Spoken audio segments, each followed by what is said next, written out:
কথা বলবো যে ওরা হচ্ছে একদমই ছোট, ওদের কিন্তু এখন বেসিক গ্রোন আপ টাইম। তো এই টাইমটা আমি আপনাদের রিকোয়েস্ট করবো, আপনাদের অনেকেরই মনে হবে যে এই বাচ্চাকে এখানে দিলাম কি শিখলো, 3 মাসে আমার বাচ্চা কিছুই শিখলো না।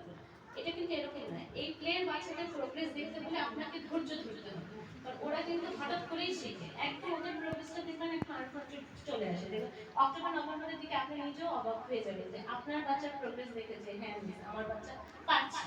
তবে শুরুতে আপনারা অধৈর্য হবেন না, মানে পেশেন্সটা ধরে রাখতে হবে যে না আমার বাচ্চা তো স্কুলে আসছে, আর কিছু না, ওই স্কুলে আসছে বসছে আপনাকে ছাড়া, এই প্রথম আপনাকে ছাড়াও 1 ঘন্টা 1.5 ঘন্টা থাকছে একটা রুমের মধ্যে, অন্য একটা টিচারের কাছে, অন্য একটা মানুষের কাছে।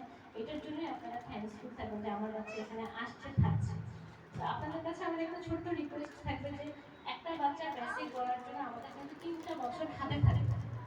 তো আমরা অনেকে করি কি 1 বছর এখানে রেখে আমার ভালো লাগেনি আসলে বাচ্চা কি খাচ্ছে না পাচ্ছে না পাচ্ছে, আপনারা আরেকটা